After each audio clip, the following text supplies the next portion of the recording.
за намирниците и храната која што не затоплува, но и не разладува по потреба. Со Билјана Ристевска разговараме о продолжение. Добро утро официјално. Добро утро, поздрав до вас утрово и до сите ваши гледачи.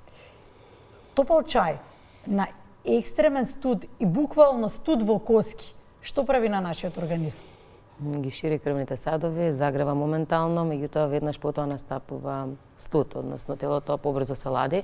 Кога пиеме врел медиум, нели, како што вие го напоменавте чајот, меѓутоа тоа не мора да биде чај, може да биде, нели, и некој прегреан оброк кој што во текот на зимските услови, односно на ниските температури, не треба да биде врел. Сето она што треба да го конзумираме треба да биде топло до млако, никако врело, посебно не чајот врел кога сме, нели, премрзнати, односно и работниците кои што работат на отворено го чувствуваат тој студ, меѓутоа внатре што може и да се испотени, односно загреани.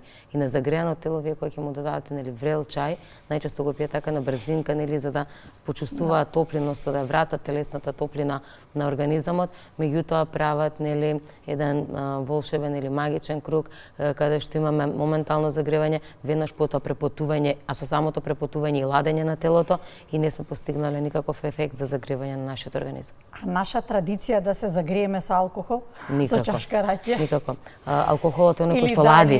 Алкохолот лади. Алкохолот не загрева. Кафето не загрева исто така. Значи тоа се намирници кои што ладат. Шеќерот исто така не загрева.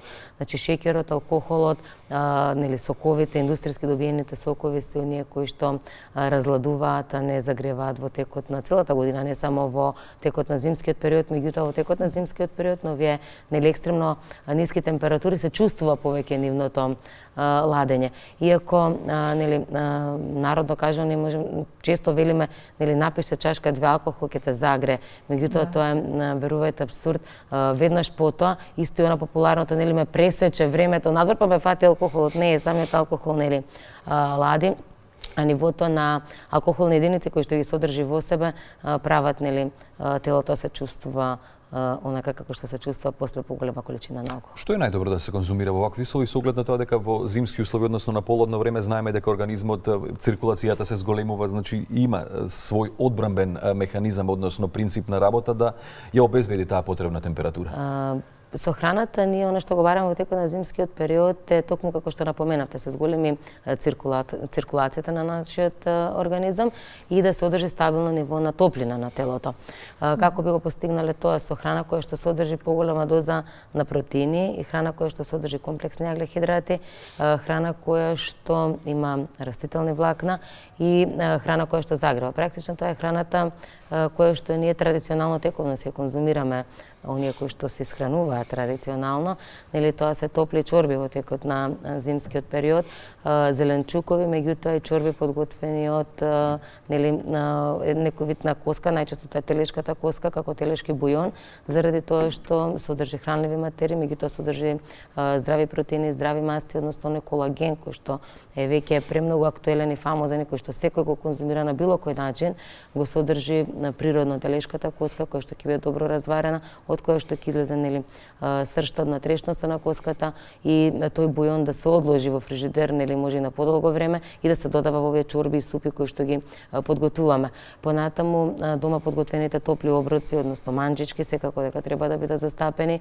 Оризот е тој што загрева, компирот е храна која што загрева, месото, рибата, мешунките, овесот е исто така храна која што загрева и одржува добро ниво на топлина во нашиот организам, меѓутоа и го одржува, односно дава добри метаболни реакции, односно метаболизамот е на завидно ниво. Секако дека метаболизамот треба да биде добар и во текот на овие зимски, нели, периоди, заради тоа што тоа е тој кој што практично ја регулира понатаму, нели, и топлината, меѓутоа и студот во нашето тело. Јас морам да кажам дека има подготвено совршен појадок за за утрово, меѓутоа што ќе ми пропадне ради... Ти извинуваме колегите што ќе го расипаме денеска појадокот. Со комплексни аглехидрати, со протеини, со здрави масти, значи се организира. Еве веќе кога го спомнуваме, моментот дека и го разговаравме, дека можеме да си дозволиме некогаш комплексни јаглехидрати и така натаму, односно баничка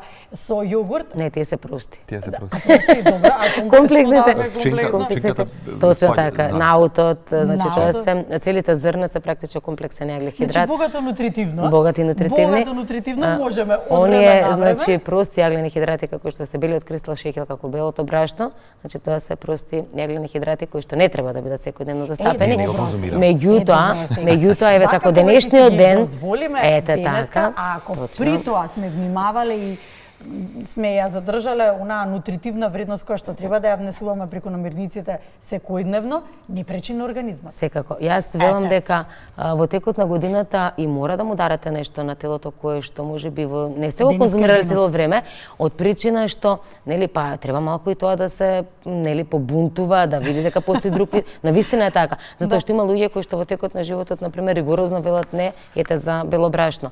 Меѓутоа што ако дојде период во животот кога што ќе мора да внесете?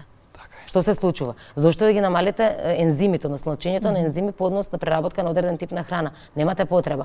Доколку си имате направена нели програма на исхрана во текот на целиот живот и годината, нема зошто во таа година 2-3 пати па и да пробате, не знам, еве бургер, па не знам да пробате баничка, како денешниот ден што е нека за многу години, нели, Василица.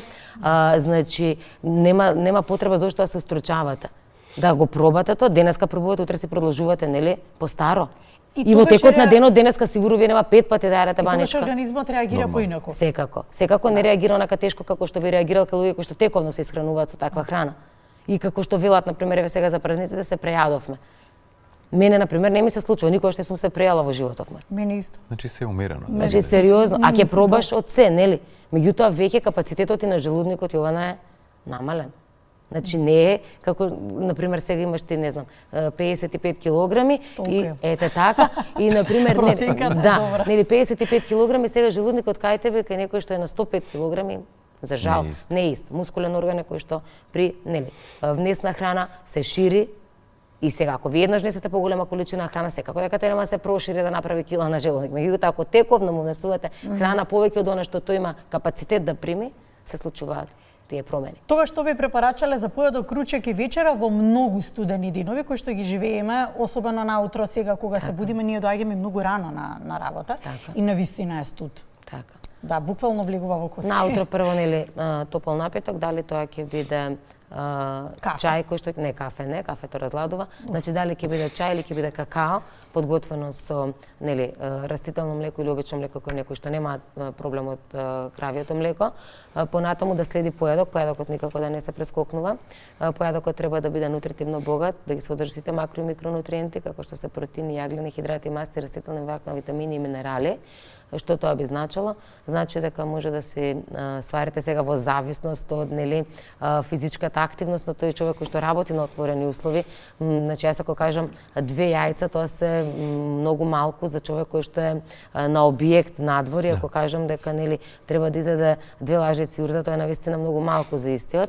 Меѓутоа секој треба индивидуално да си го направи планот и програмата за она што ќе го исконзумира во текот на денот, па и во консултација со нас нутриционистите. Консултациите конкретно моите, значи навистина не чинат ништо и слободно може било кој има потреба од истото да ми се јави да праша, имам толку години, имам толку килограми, што сметате дека треба да јадам во текот нели на едно деноноќе. Сега тоа не правам цела програма, меѓутоа давам препорака на човекот кој што навистина е бесплатно, инаку унифицирано би требало тоа да биде нели варено јајце, млечен производ како што е нели урдата, како што е немасното кравио или младото кравио сирење, понатаму да има маслинки како здрава маст, да има на пример некоја јатка, дали ќе биде орев, бадем, лешник и киритка, да има кисело млечен производ како што е кефирот или јогуртот, тоа како појадок и пробиотик, пробиотска и пребиотска култура кефирот.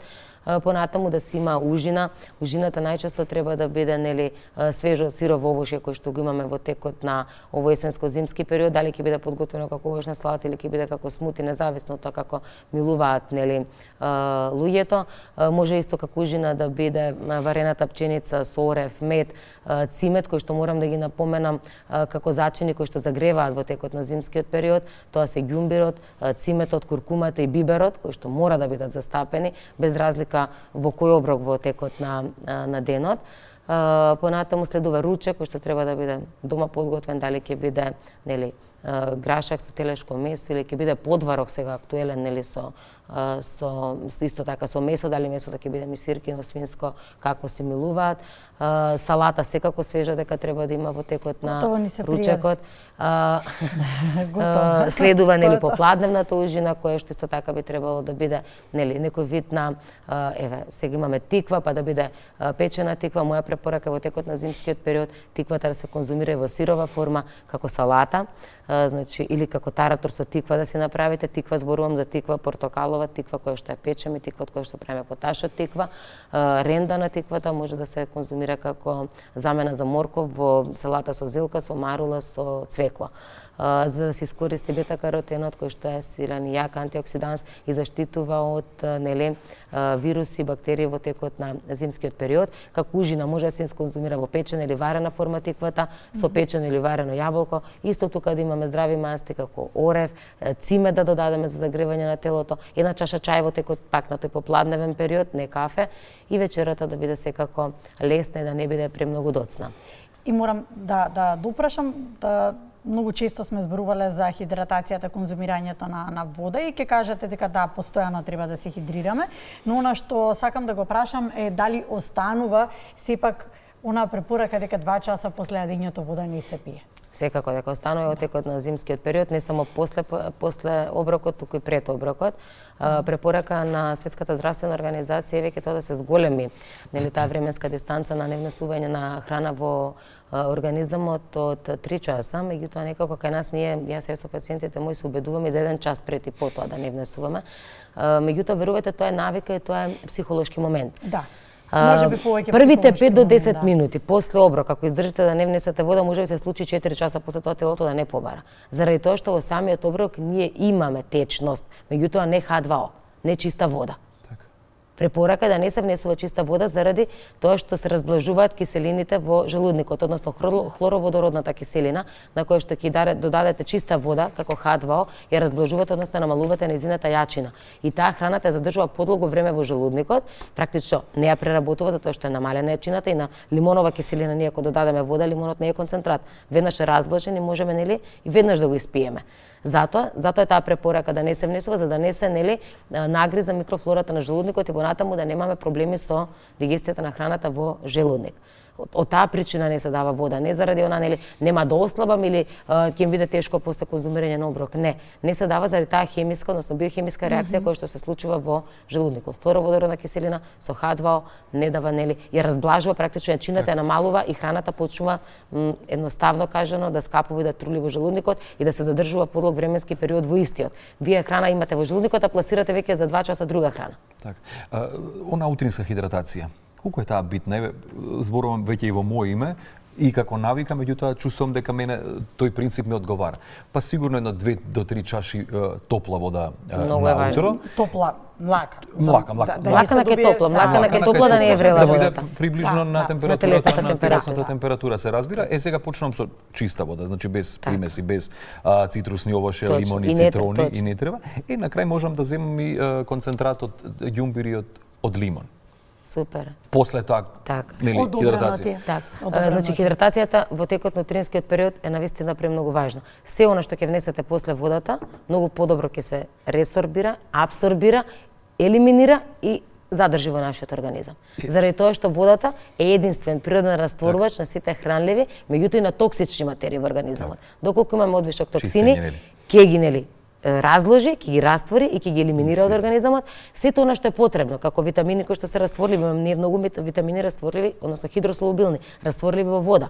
Значи, повеќето од витамините се растворливи во вода. Сите тие ќе се растворат во водата, ќе отидат во келиите наму каде што треба, а вишекот од истите е многу полесно нешто се растворливи во вода и да го елиминираме. Например, С витаминот. Сме внеле поголема доза, многу полесно ќе го елиминираме отколку Д витаминот. Заради тоа што Д витамин, Д, А и К се растворливи, липосолубилни, растворливи во масти и е многу потешко ако се предозираме од истите да ги елиминираме. Знаат да го нападнат црниот дроб заради тоа што нели таму се таложат, а овие што се хидросолубилни, секогаш е полесно нели да ги елиминираме од нашиот организам. И затоа моја препорака без разлика дали се минусни температури, дали е зима, дали е лето, утринската хидратација е идеален старт на еден ден. Благодариме. Благодариме многу за... уште Благодарам. да разговараме на оваа тема. Да.